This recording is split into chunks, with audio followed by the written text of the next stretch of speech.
Purihin ka aming Ama, Diyos na makapangyarihan sa lahat. Narito po kami, Panginoon, sa isang bahagi ng gawain para isagawa ang Midweek Fellowship ng Jesus Christ Fellowship, IJM, Payatas Veterans, Bagong Silangan Local Church. Tayo po'y manalangin, mga kapatid namin na nasa FB Live streaming na manunood, makikibahagi. Sa amin pong mga kapatiran, Luzon, Visayas at Mindanao, isang mapagpalang hapon po sa ating lahat at tayo po ay manalangin. Dakilang Ama, Diyos na makapangyarihan sa lahat, nagpapasalamat po kami, Amang Banal, sa hapon pong ito na kung saan ay katatapos lamang ng amin pong intercessory prayer upang amin pong ganapin ang pananalangin patungkol, O Diyos, sa bansang Pilipinas, patungkol, Panginoon, sa gawaing ito ng paglilingkod at sa nalalapit na anibersaryo ng local church na ito ng Payatas Veterans Bagong Silangan Local Church ng Jesus Christ Fellowship, IJM. Salamat po, Amang Banal, sa napakagandang hapong itong inilaan ninyo para sa amin, na kaming lahat, Panginoon, ay sama-samang magpupuri at magpapasalamat sa inyo na sa kabila, Panginoon, ng mga bagay na nangyayari hindi lamang sa bansang Pilipinas kundi sa buong mundo, na ang lahat ng mga churches sa ngayon ay ito ay gumagawa ng mga ganitong pagkakatipon sa pamagitan ng FB live streaming. Salamat po, Panginoon, sa panibagong lakas at buhay at sa mga pagpapala na aming natanggap at natamo galing sa iyo. Panginoon, ngayong hapon pong ito, Lord, pagpalain po ninyo ang amin pong mga kapatid na manunood ng FB live streaming na ito para, O Diyos, sa pagpupuri at pagsamba sa inyo sa Espiritu at katotohanan, maging sa pangangaral, O Diyos, ng iyo pong mabuting balita ng kaligtasan. Sa oras na ito, Panginoon, gamitin ninyo ang amin pong mga labi, ang amin pong puso, ang aming kaisipan, at maging ang amin pong kapatid na si Pastor Gary Pahilanga, sangkapan po ninyo ng inyong kapangyarihan, Amang Banal, upang gamitin, O Diyos, instrumento upang ituro, Panginoon, ang inyo pong mabuting balita ng kaligtasan. Pagpalain nyo, O Diyos, ang bawat isa sa amin at maging sa amin pong sama-samang ito sa mga kapatid namin, Luzon, Visayas at Mindanao, na manonood ng FB Live na ito. Maaari sila ay nasa banig ng karamdaman, dumadaan man, O Diyos, sa maraming mga iba't ibang pagsubok at problema o kahirapan sa buhay. Lord, ang dalangin namin, pagalingin po ninyo, Ama, in the name of Jesus Christ, ang bawat kapatiran ho namin at maging ang manonood, Panginoon, ng FB live streaming na ito. Kaya sa iyong biyaya at kapangyarihan, Amang Banal, ang panalangin po namin, samahan po ninyo kami mula pasimula hanggang mamaya sa pagtatapos ng gawaing ito. Sa iyo namin ipinagkatiwala, Panginoon, na ang tagumpay ng gawaing ito, Panginoon, ay sa iyo namin itinataas ang lahat na ito. Ang papuri, ang parangal, ang pasasalamat ay tanging sa inyo lamang, Amang Banal, sa pangalan ng Panginoong Jesucristo at sa pakikiisa ng Banal na Espiritu Santo. Amen and amen. Glory to God.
magandang hapon po sa inyo lahat mga kapatid. At habang kayo sa inyong mga tahanan, ay makasama po namin kayo sa ating pong Facebook Live ngayong hapon na ito, ngayong araw na ito. Kaya po sa lahat po ng mga nanonood yan, kapanonood na ito sa ating lahat ng ating mga kapatiran, dito sa local church and veterans, Payatas, Bago Silangan, at maging sa ating pong mga kapatiran sa ibang bansa, magandang araw, magandang hapon, magandang umaga, magandang tanghali po sa inyong lahat.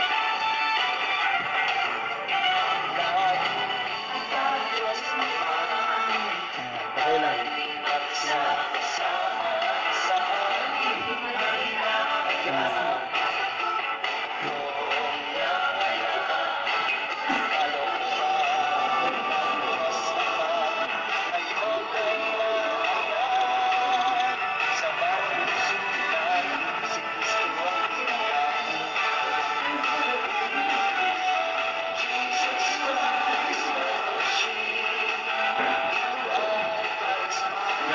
Okay na, kita na ako.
You're so good to us, God. Let's sing it. Jesus, you are so good. Jesus, you are so good. There's nothing to fear, 'cause I'm here in your presence. Jesus, you are so good. Jesus, you are so, so good. I just want to thank you with every beat of my heart. Jesus, you are so good. Jesus, you are so good. There's nothing to fear, 'cause I'm here in your presence. Jesus, you are so good. Jesus, you are so, so good. I just want to thank you with every beat of my heart. Giving me eternal life. And your word you light my way. Giving me your spirit.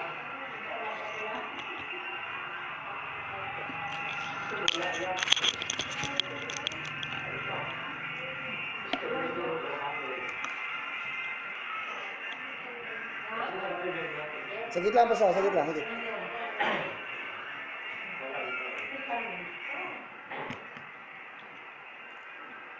Sagit lang.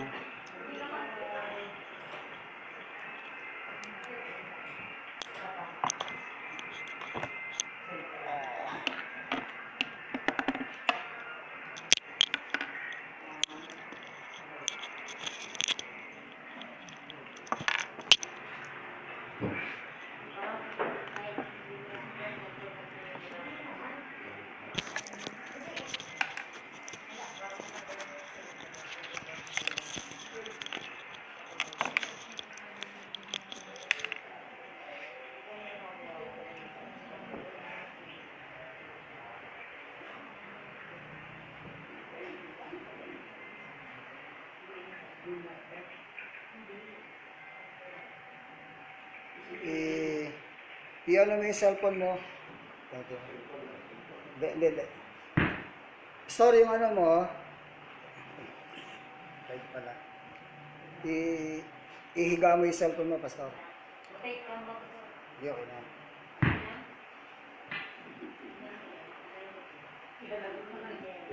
Ayan. Ayan lang. Yun. Ayan. Ito na.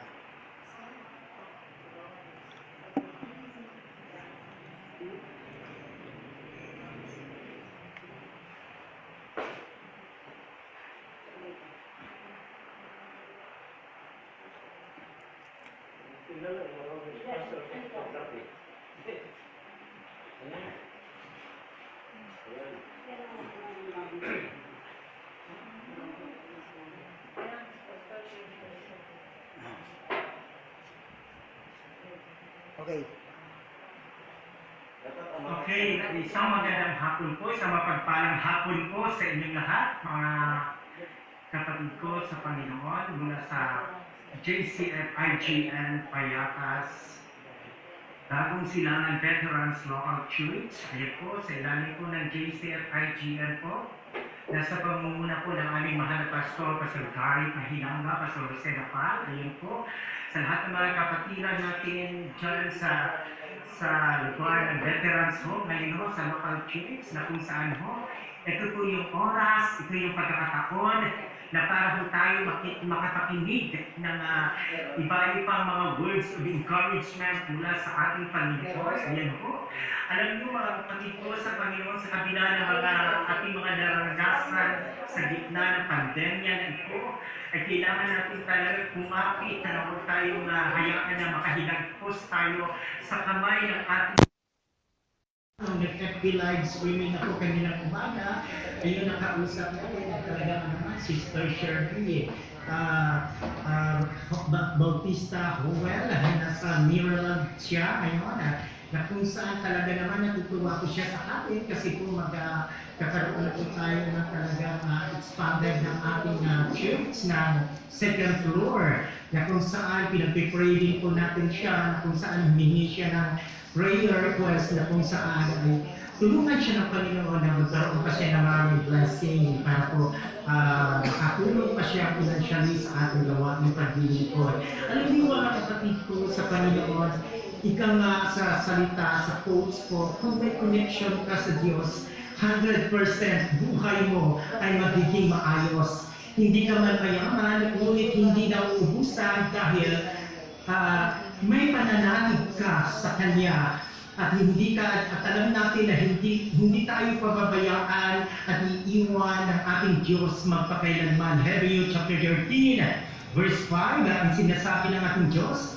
I will never leave you nor forsake you. Kailan ba tayo pinabayaan in the midst of trials? We are always facing in trials, but God does not put trials beyond our capacity. 1 Corinthians chapter 10 verse 13, na kung saan wala hong pagsubok ang Diyos na ibinibigay sa atin na hindi natin makakaya. And according to the words of God in Romans chapter 1 verse 16, sabi nga ho, hindi ko ikinahihiya ang magandang balita sapagkat ito ang kapangyarihan ng Diyos para sa kaligtasan ng bawat sumampalataya, unay sa mga Hudyo at gayon din sa mga Griego. Purihin ang Diyos na ating na Diyos na buhay na ating pinaglilingkuran at tunay na Diyos. Ang sabi nga ho, muli, sabi niya, for I am not ashamed for the gospel because it is the power of God that brings salvation to everyone who believes, first to the Jew, then to the Gentiles. So purihin po ang Panginoon, tayo po'y sumandali na manalangin. Samahan niyo po ako sa panalangin. Diyos na makapangyarihan sa lahat. Pinupuri ka namin, pinasasalamatan ka namin sa mga oras na ito, na ito ang Diyos na aming pinaglilingkuran na tunay na Diyos. Pagpalaan niyo po ang iyong mga salita, na kung saan ang salita nito ay tumigo sa bawat isa sa aming puso at isipan, at nawa may sa pamuhay namin ang mga salita nito na ang paksa na aming pag-uusapan ngayon na bilang intro sharing ay pagiging lingkod. Lord, sa oras na ito na kung saan po, Panginoon, pagpalain niyo po ang aking mga labi. Tangiyan niyo po ako ng iyong mga salita. Gawin mo ako ng iyong tagapagsalita ng sahero, Panginoon. Gawin mo akong boses mo sa oras na ito, na kung saan, O Diyos, ang lahat ng pagpapalang spiritual ay daloy mo, bigyan mo ng panlasa ang salita mo ngayon, Panginoon, sa pangalan ni Jesus at sa gabay ng banal na Espiritu Santo.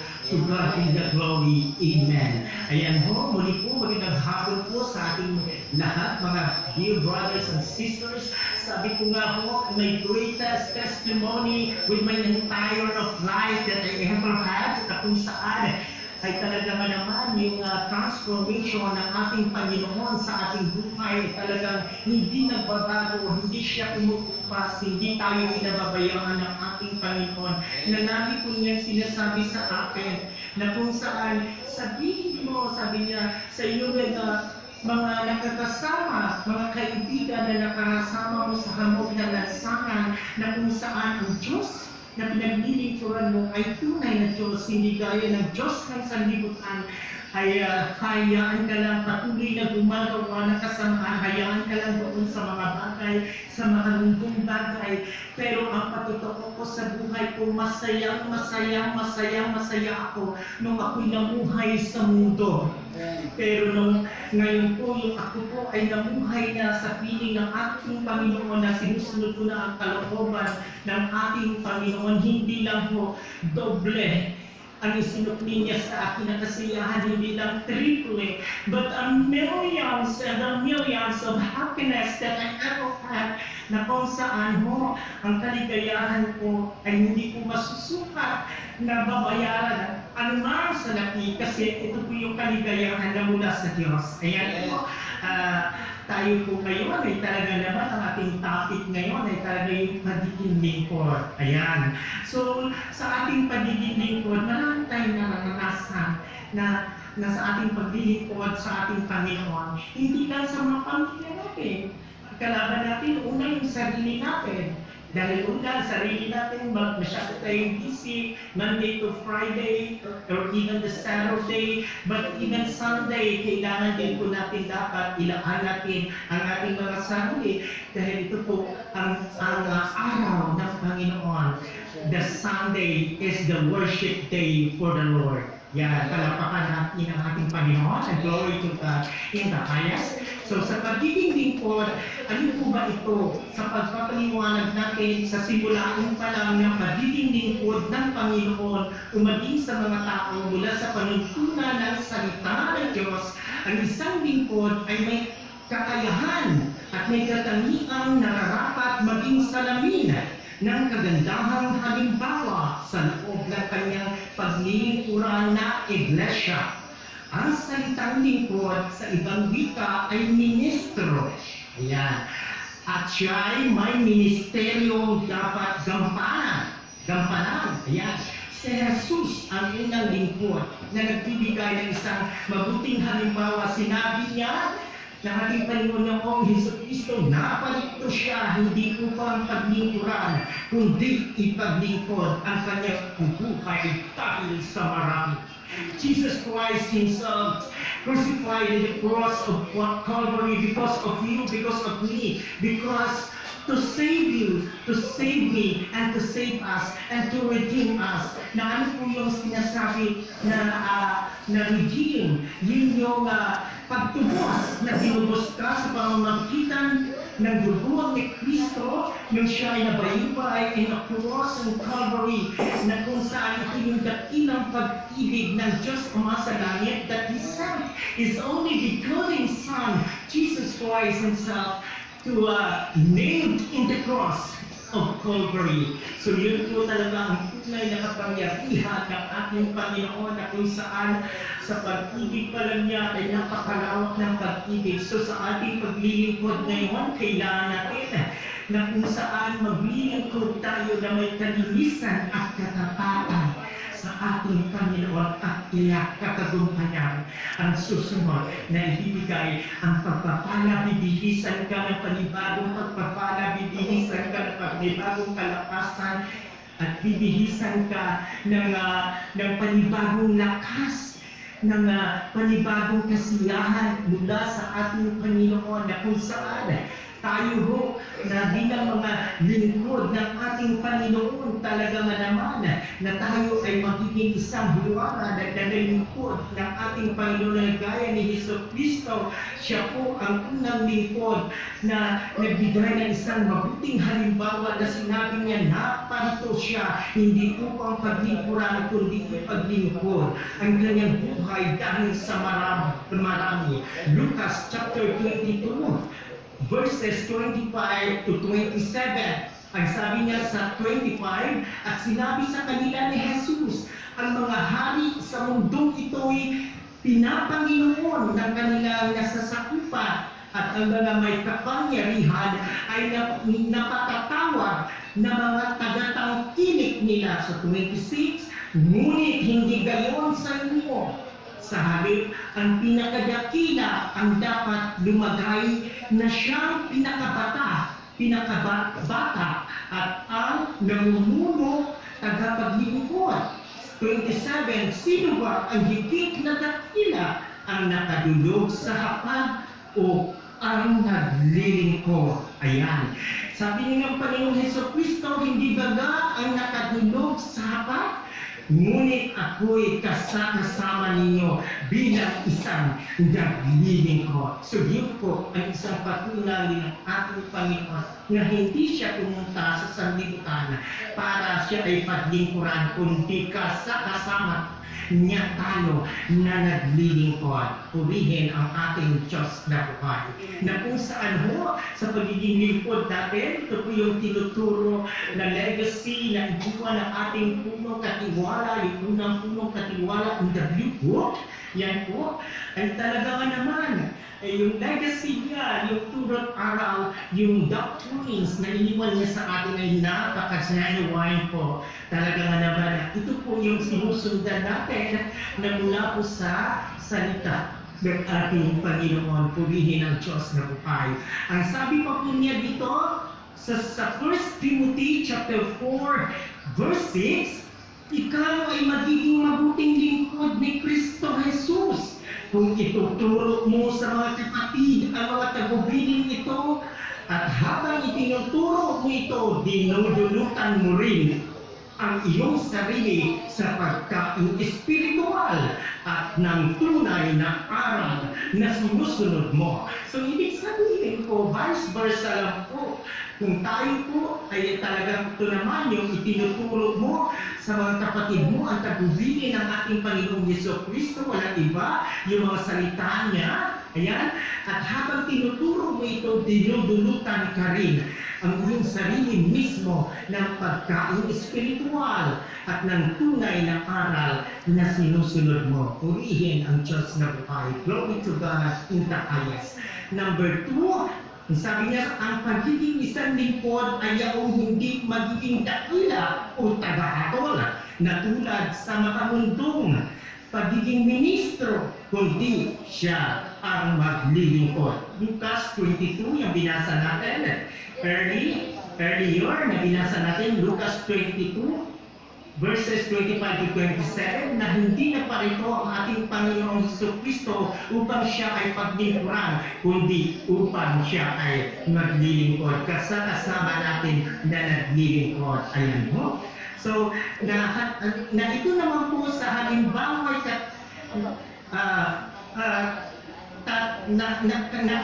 katangian, halimbawa katangian ibinigay ni Jesus sa 1 Peter chapter 2 verse 21, ang pagtitiis ng hirap ay bahagi ng pagkahirap sa inyo ng Diyos. Ayan.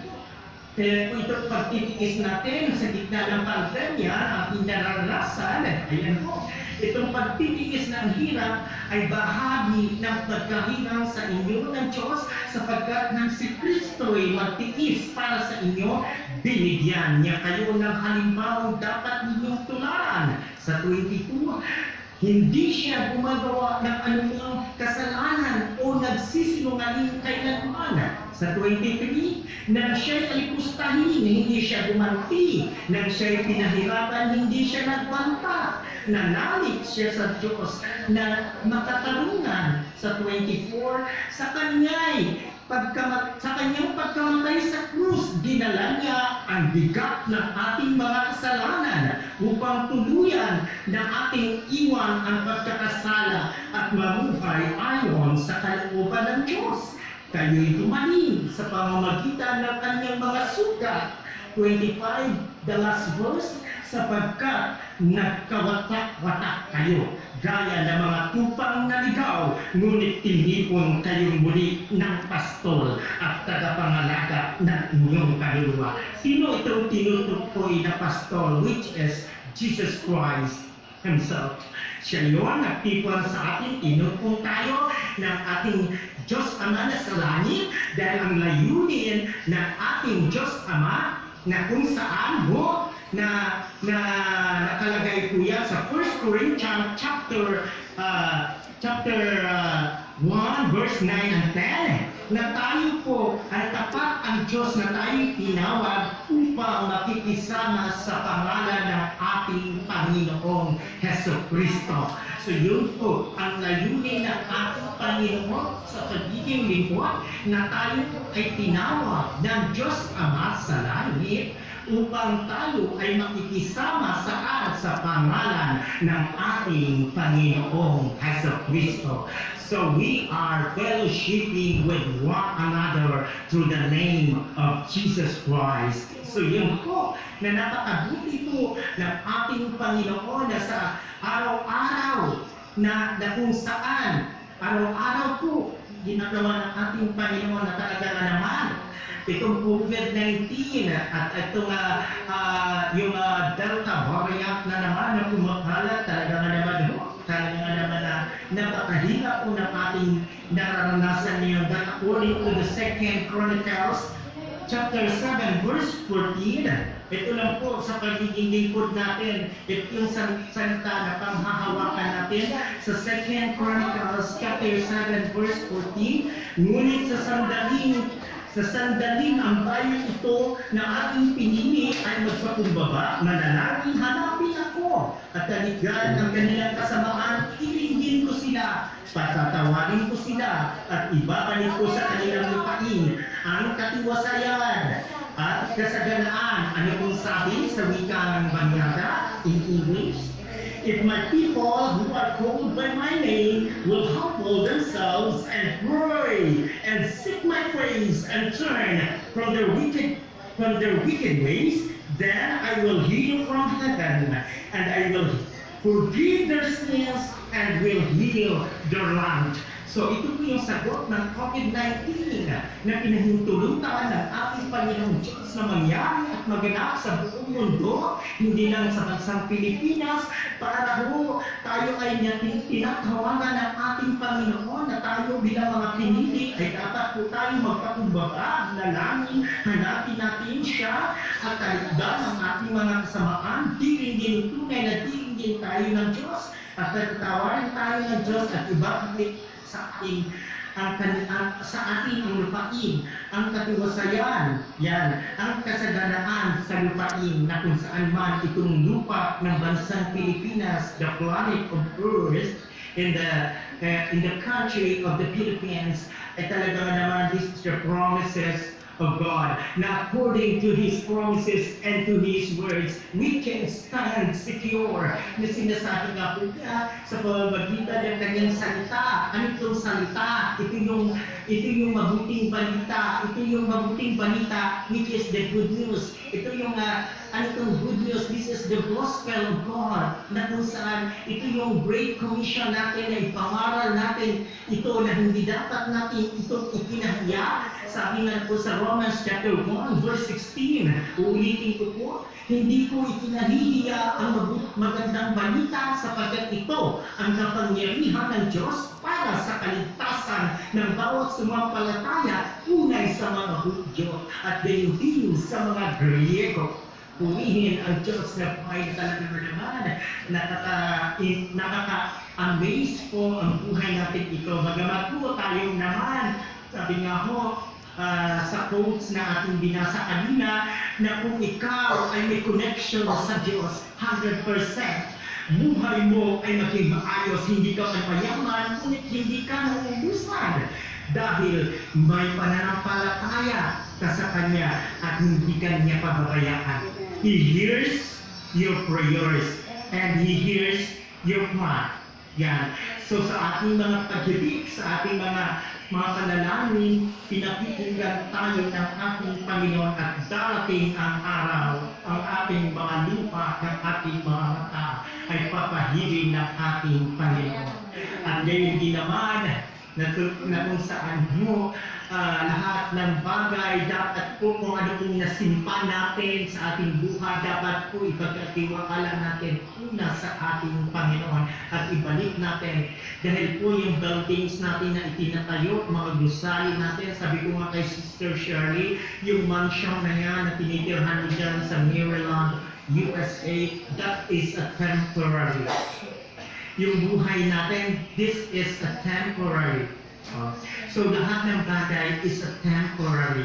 And in the last moment, in the last final round natin, sa ating final destination natin, yung tirahan lamang natin yung sasya lang po, yung casket doon sa nicho na yun na paglalagyan ng ating kabakong, na kung saan yun lang po ang tahanan natin.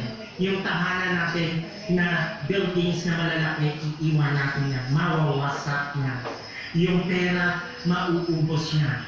Ngunit ang salita ng ating Panginoon will still remain forever and forever.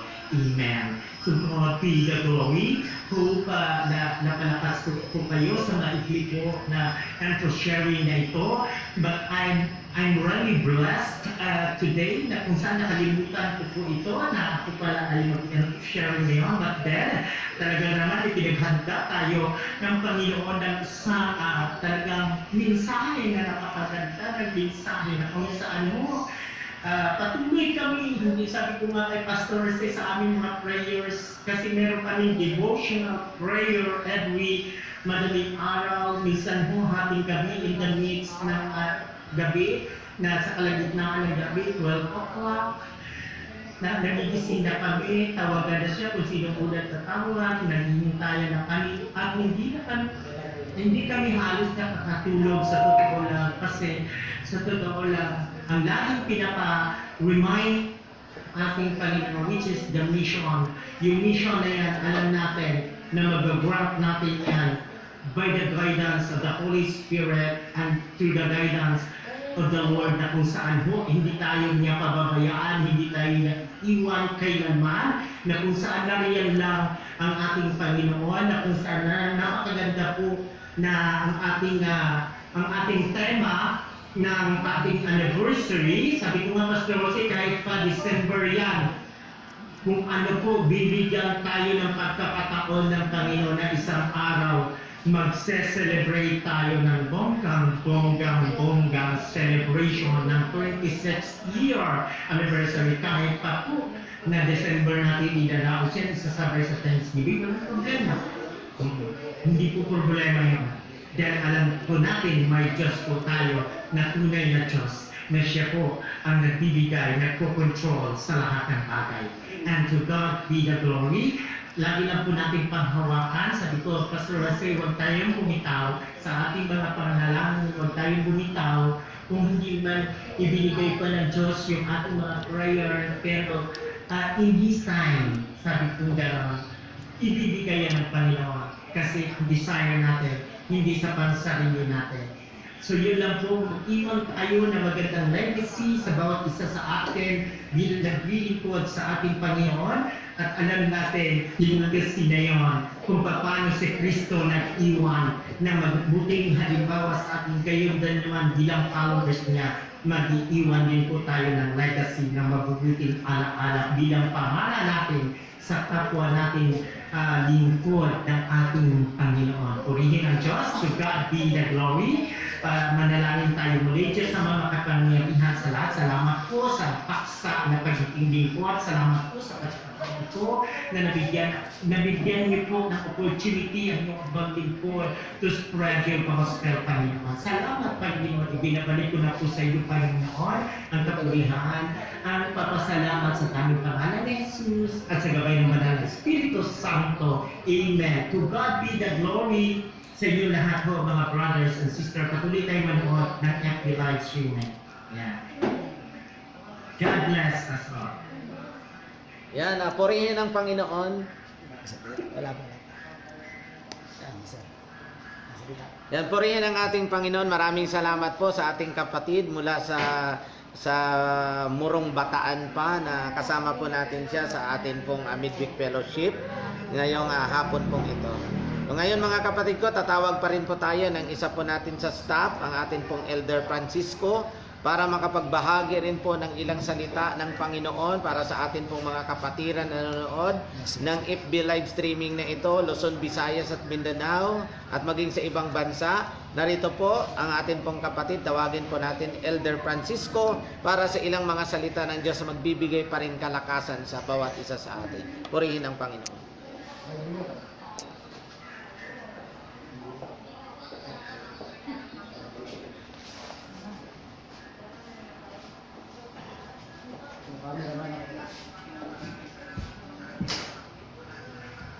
Lakasan mo lang boses. Yes, Lord. Hallelujah, Jesus. Magandang hapon po sa ating lahat. Ang GCF Veteranos, Bagong Silangan Payatas Church. And dito po kami ang aming gawain, itong ay aming midweek fellowship. Kaya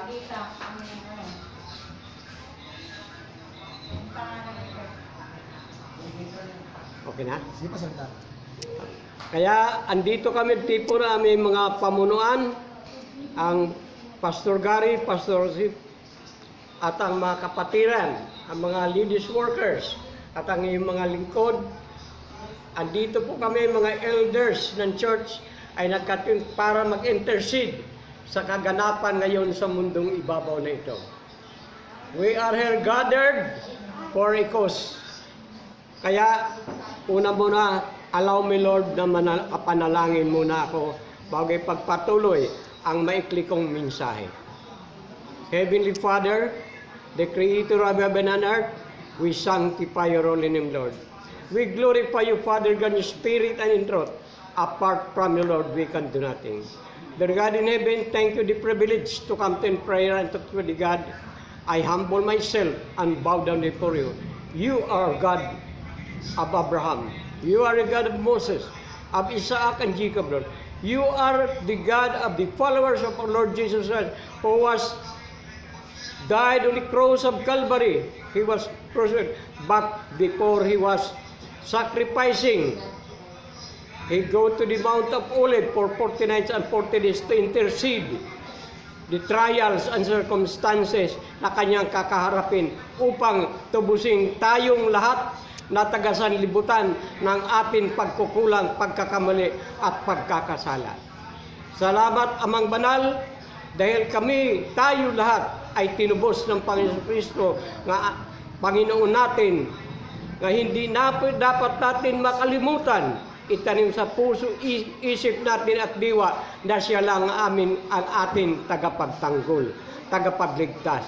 Kaya, salamat po, and extend my greetings sa mga pamangkin ko sa Alberta, Canada, kay Aida Ramos and Ray, kasama kanyang mga anak, Gurimbalem Ramos Family, at ang asawa ni Dr. Gurimbalem na si Bibi Cam Gurimbalin at ang family, si Ranuel Gurimbalin sa Australia, si Nora sa New Zealand, at ang kung saan ako nagmula para lumago sa Northern Ireland, ang Saipan. Sa pamumuno ni Pastor Danny Ibanez, Pastor Sam Ramirez, at ang mga elders na nandun, sila Sister Lena, Sister Ami, at salamat po, doon ako ninyo tinuruan, pinalakas, hinubog, hanggang ako'y minsan sa aking pagmiministry sa beach ministry, dinura na ako ng isang chamorro, pero hindi po ako nagalit kahit katiting. Pero after 2 weeks, humingi sa akin ng sorry. Noon andun ako sa Can Pacific, sa Northern Marianas Island, nagtatrabaho sa Marianas Resort sa Nispa. Sa edad kong yan, amang banal, pumunta po ako, almost 60 na ako, kasi 59 na pa sa Pilipinas, for 3 months, nakarating ako doon mula sa pagkatawag sa akin at ako yung naglingkod. Binigyan ako assignment ng aming pastor sa mga hospital, intercede to those who are sick. At binigyan rin po ako ng pagkakataon tumindig ng mga Filipino community sa Saipan para makapanalangin iba't ibang lahi, iba't ibang bansa na nais magkamit ng agila, to aim as an eagle, to fly and aim high sa atin, para madagdagan ang atin kikitain, kumbaga, at para makaalwang. Pero hindi nilob ng Diyos na manatili ka sa Saipan. For the consecutive 7 years na natili ako, pero hindi ako nag-alinlangan dahil andon pala ako'y tatawagin ng Diyos na ating Panginoon tagapagligtas. Kaya ang mensahe ko ngayong hapon, mga kapatid, at kausap ka po ni Brother Joe Cruz na elders ng ay salamat at naalala niya ako at nagkatawagan kami. At nawa, si Brother Robert na partner ko sa pagmiministeryo, the family Palma, and sister me and his 2 kids, kasama, halos ampun na ako.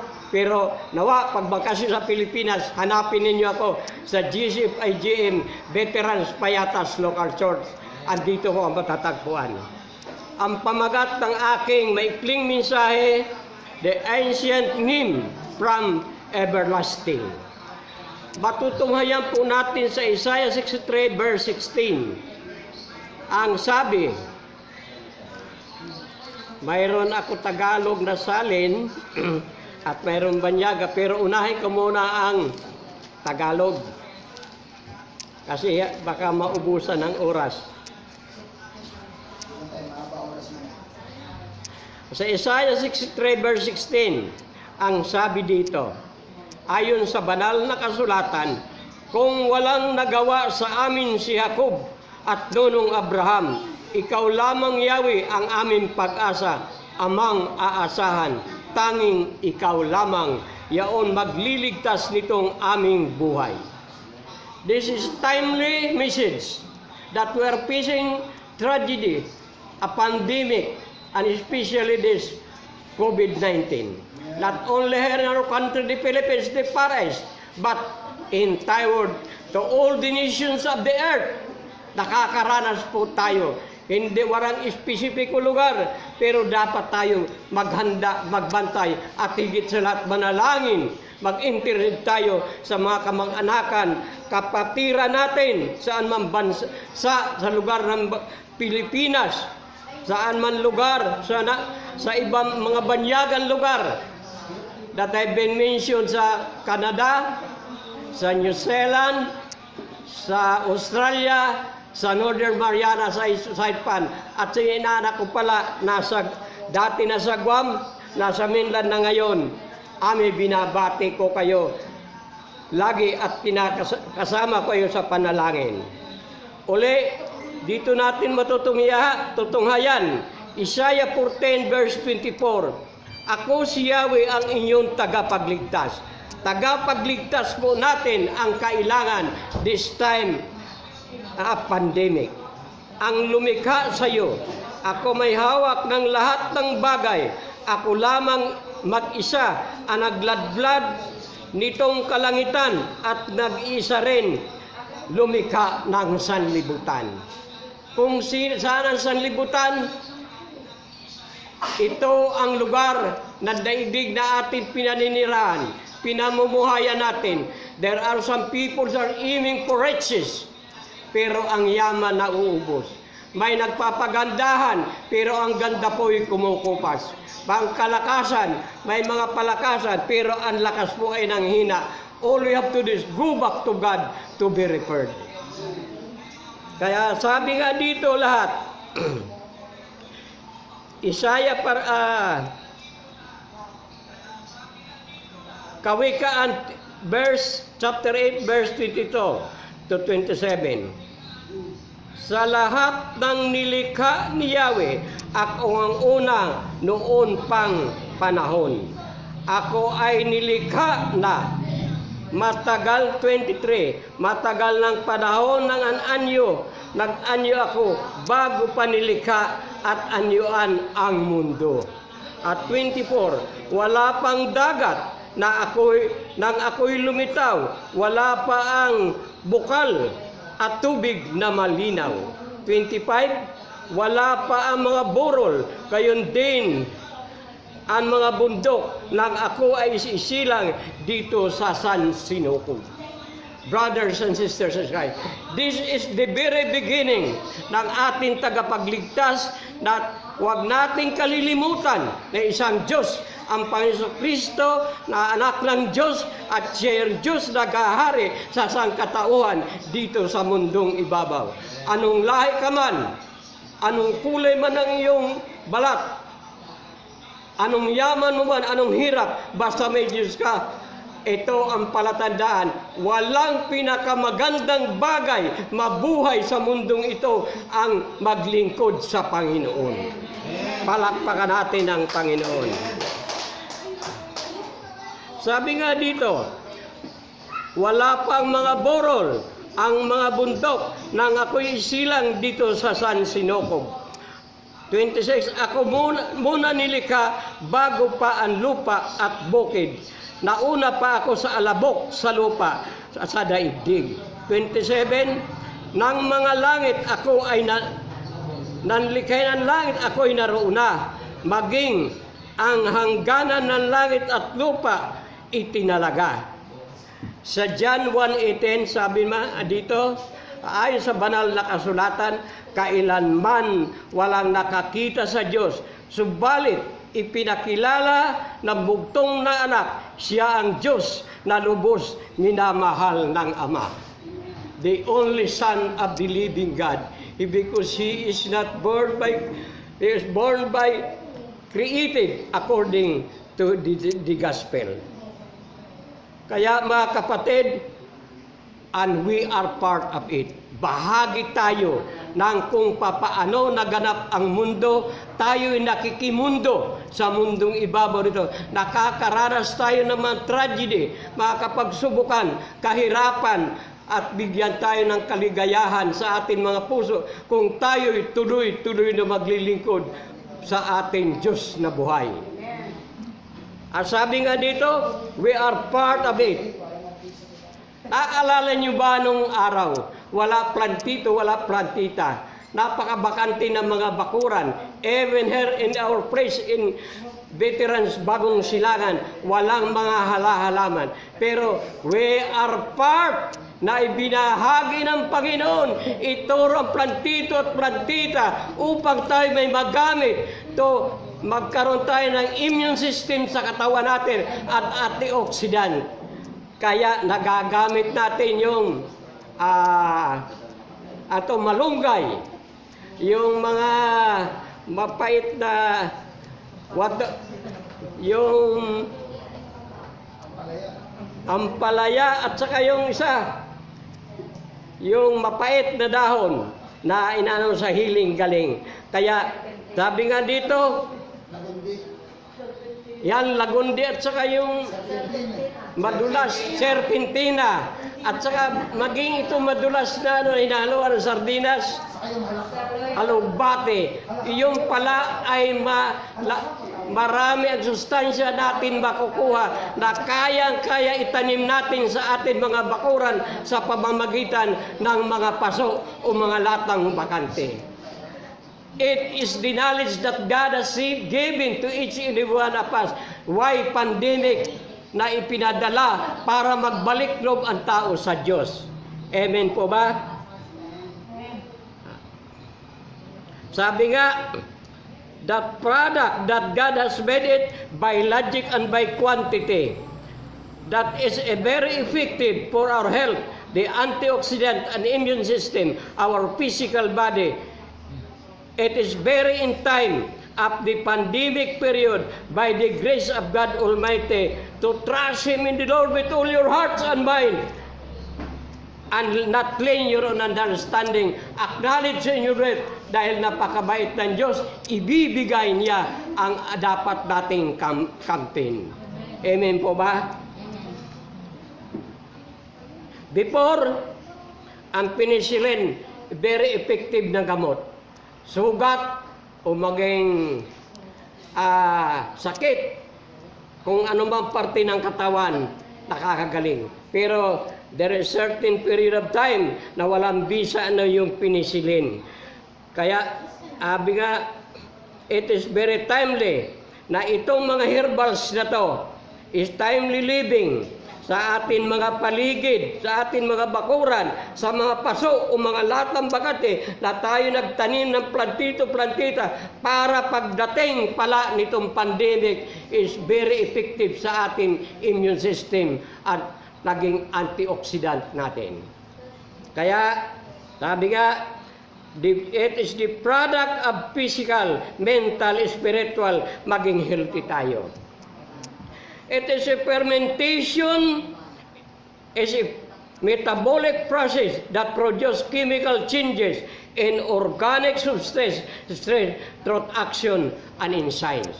Kaya yung mga katas na yan ay malaking bahagi sa ating mga katawan dahil napaka panahon upang atin yan ay magamit sa lalo tong pandemic period na marami na hintakutan.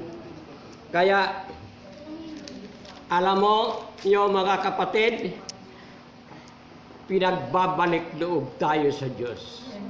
Dahil yung mayayaman, nagpapayaman. Minsan inuyurakan yung mahihirap. Yung mahirap trabaho ng trabaho, hindi umulad dahil they are controlled by the rich people dito sa bansa. Hindi lamang dito sa bansang Pilipinas, hindi lamang sa but entire world na ganon. Kaya mayroon malalakas, mayroon mahina, may yumaman. Pero ang paglingkuran natin, payamanin natin, ang pag-ibig natin sa Diyos. Dahil ang Diyos lamang, sabi mga dito ni Government of God, matutunghayan natin sa Isaiah 9:16, for us a child is born, a child is given, and the government will be on his shoulder, and he will be called Wonderful Counselor, Prince of Peace. The increase of the government and peace, there will be no end. Walang hanggang, walang katapusan ang pag-ibig sa atin ng Diyos. Kaya ipinadala kay bugtong na Kristo upang atin tatawagan, mahalin, paglingkuran at panananginan. Amen po ba? Huwag tayo manalangin sa mga gawa nilikha ng tao dahil iyan ay hindi dapat natin paglingkuran. Sabi nga, the government and peace, there will be no end. He will reign on David's throne over the kingdom, establishing and upholding it with justice and righteousness from that time on, forever and ever will accomplish this. Maging sa Matthew 4:17, no, habang nagpe-preach ang ating Panginoon Kristo sa isang lugar kung saan siya lumaki at nagpunta, nagministeryo. May kataga siya na sinabi, repent! Magsisi daw po, for the kingdom of God is coming. Kasi kailangan ng Panginoon Kristo iparanas, ituro sa atin na magsisi tayo sa atin mga pagkakamali at pagkakasala dahil ang parusa ng Diyos ay darating. This is one of the part. Hindi ang Diyos nagpaparusa kung hindi tayo nakakagawa ng mali. Kahit dahil tayo ay hindi nakikinig. Kaya binigyan tayo ng hindi pa ito ang ultimatum sa ating buhay na parusa ng Diyos. Pero sabi nga dito, insurgency, if there is space, people can move normal and ideas will arise, then economic will grow. Kung walang kaguluhan, walang mga kalamidad, ang isang lugar na mapayapa, mayabong, ay maraming maglalagay ng mga negosyo and ang ating economy will rise again. Ang mga walang hanap buhay, magkakahanap buhay dahil may tatayo ng mga infrastructure projects, may mga tindahan ilalagay, kung ano pa man yan. So all those vacancies will be filled by mga tao na maglilingkod, magtatrabaho para magkaroon din tayo ng pagpapala na ayon sa kaloob ng ating Diyos na buhay. And more investor will put business and everything will be in order if we obey the law of God, kung tayo susunod sa batas ng Diyos. Pero kung magdidisobey na tayo, kapahamakan ang ibibigay sa atin. Nagpaparusa din, kaya paulit-ulit na lang, hindi na nakikinig, kaya hindi pa yon. Sabi nga,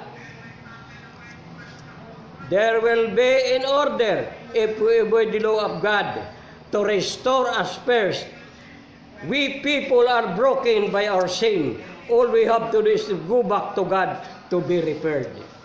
Nais ng Diyos na isaayos ulit tayo dahil sa atin mga ginagawa, mga nawiwika at alam niya, hindi lingid sa Kanya.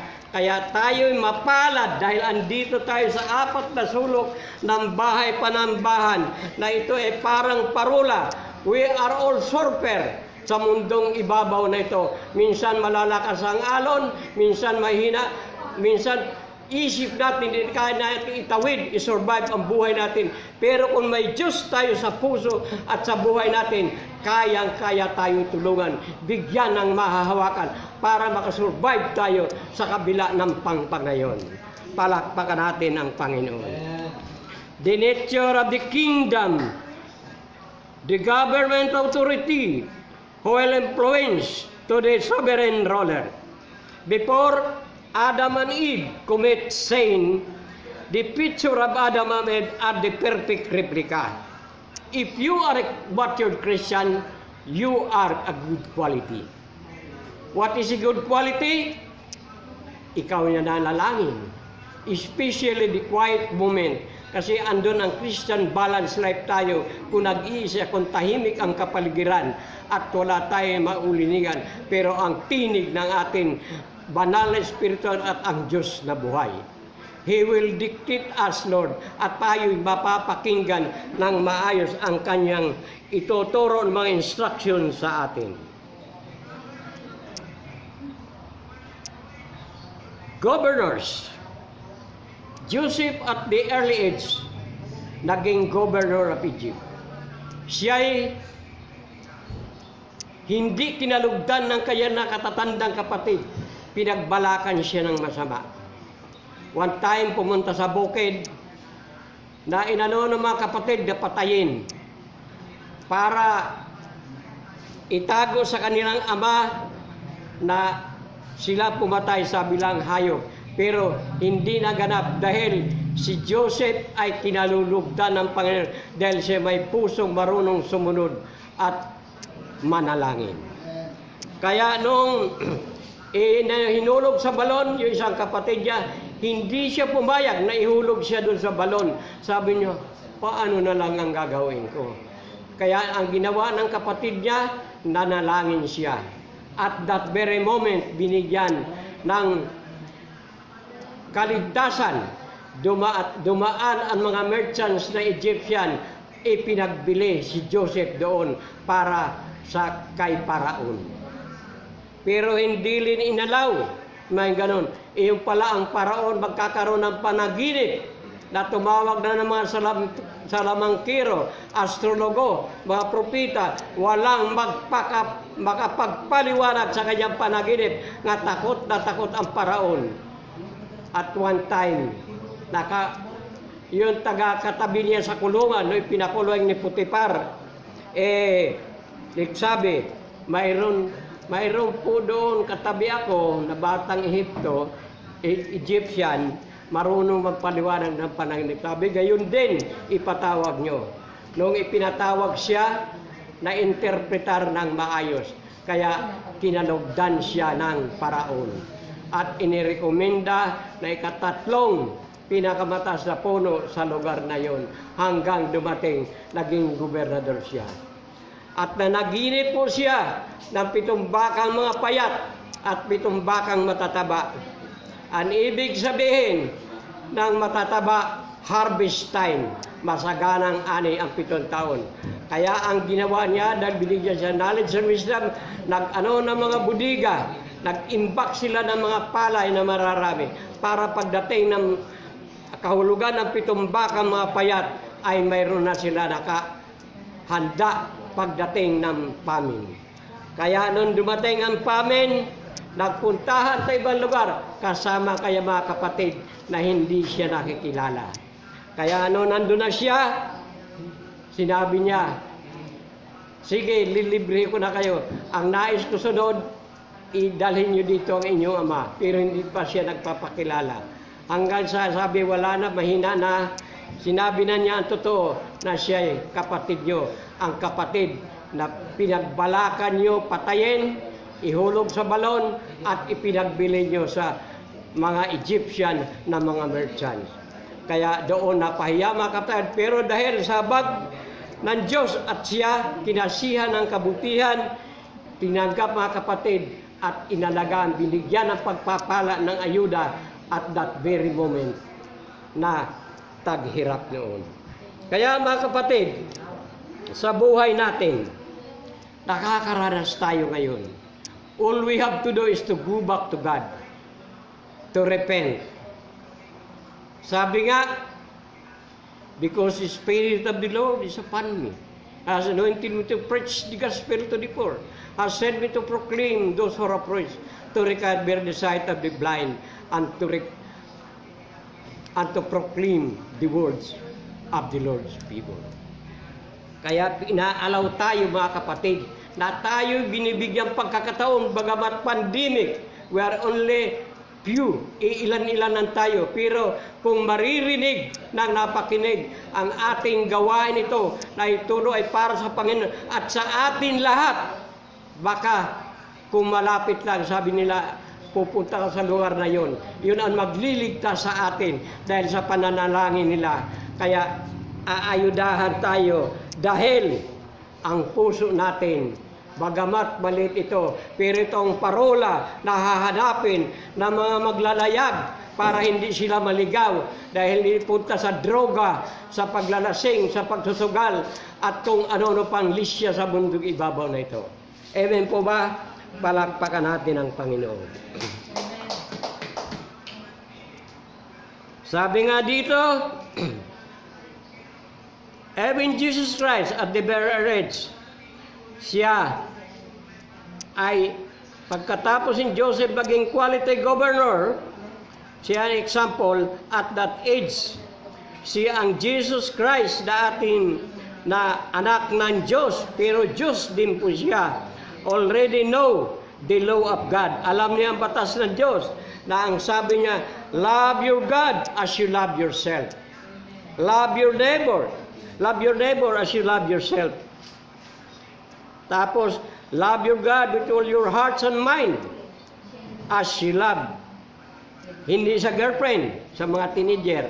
Pero ang pag-ibig natin sa Diyos, kung gaano katindi ang marubdob natin, ipakita natin sa kanya. Para to achieve the ultimate purpose, the total sanction of God and restoration is the work of the Son, is the work of God, the Son, and the Holy Spirit, because God has a dual role.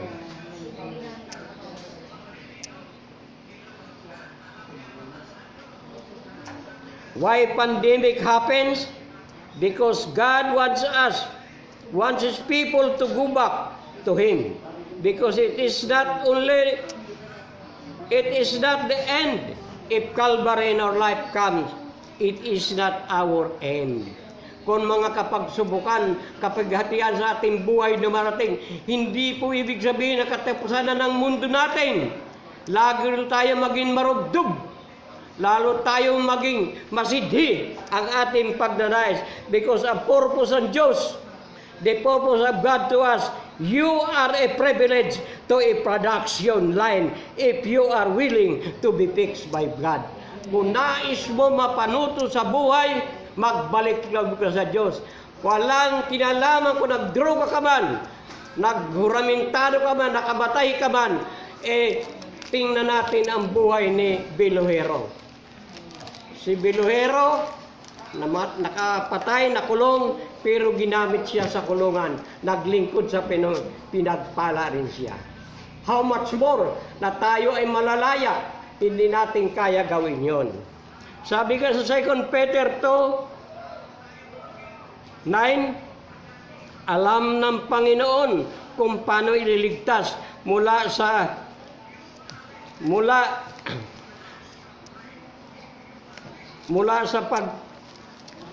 mga kapagsubukan at sa mga tapat sa Kanya kung paano ililigtas ng Panginoon. Doon sa masasama, hindi natin alam pagdating ng panahon kung ano ang kalalagayan niya. Pero all we have to do, dapat tayo'y patuloy magbantay, magtiis, manalig, at gumanap na magkaroon lamang tayo na may tatanim na pananalig pananampalataya kasing laki ng butil na mustasa ay pagpapalain tayo kung ating didiligan, ating alagaan, iyan ay kaya natin pamugaran pagdating ng panahon. Amen po ba? Sabi nga, blessed is the man who trusts in the Lord, whose confidence is in Him. It's like a tree planted by streams of water. In time of trial and circumstances, even in the year of drought and heat, her leaves are always green and never fail to bear fruit. It is true that our heart is deceitful and liar. Who can fathom it? But the Lord said, I, the Lord, search the heart and examine the mind. I will reward a man according to his conduct and according to his deserve. At sabi niyo pa, kaya wag tayo mag-alala. Dahil even this time of pandemic, God will do something to each and one of us. And I urge you, my relatives from other countries, not only in the Philippines, but also in the province of Northern Samar, the municipality of Palapag, I urge you na patuloy kayo manalig sa Diyos. Ang Diyos na buhay, hindi ang Diyos na sinaksakan ng kahoy kung anong ginawa, pero ang Diyos na Panginoon natin na may likha ng langit at lupa, na nagladlad ng kalangitan at para tubusin tayo sa sangkatauhan dito sa San Sinukob. This is very end time na dapat tayo magbalik sa Kanya. Kaya mapalad tayo. We are blessed if we trust in Him and not lean our own understanding, acknowledge all our anxiety, our discouragement, our sickness from the top of our head to every fiber of our body, down the soul of our faith, that our organ system will work out and we are blessed and we are healed. Amen po ba? Palakpakan natin ang Panginoon. Kaya, this is very in time to go back to God. Sabi nga, hindi ang Diyos ang pababaya. And Psalms 23 that says, the Lord is my shepherd. I shall not be in want. He makes me lie down in a green pasture. He guides me to quiet water. He restores our soul. He leads me to the path of righteousness. Even though I walk to the valley of shadow of death, I will fear no evil. For your rod and staff will comfort me. You prepare table before me, and in front of my enemy, you anoint my head with oil. Surely goodness all the days of my life, and I dwell in the house of the Lord forever. Brothers and sisters in Christ, wherever you are right now, whatever you do by this very moment, what are you doing for tomorrow? But you have to seek first the kingdom of God and His righteousness, and all these things shall be added unto you. You don't have to worry. The tragedy, the calamities, the thunder, the earthquakes, the typhoon that destroy property and kill life. But all you have to do, call unto Him, and He will save you by the grace of His mighty hand. And our preparation, I urge you, brothers and sisters in Christ, and to all my relatives, even to Dora Ronato in California. I was talking to her, however you are rich in financial or monetary, but you are poor in the spirit. Sabi ko, this is now the right time. We are like inside the aquarium. The people are watching the fishes swimming inside of that water, and they are judgmental. But you don't have to worry. Even you alone to call upon of the Lord, God will save you. Sabi niya, salamat Manoy. Sa Bisaya yung kuya, salamat Manoy.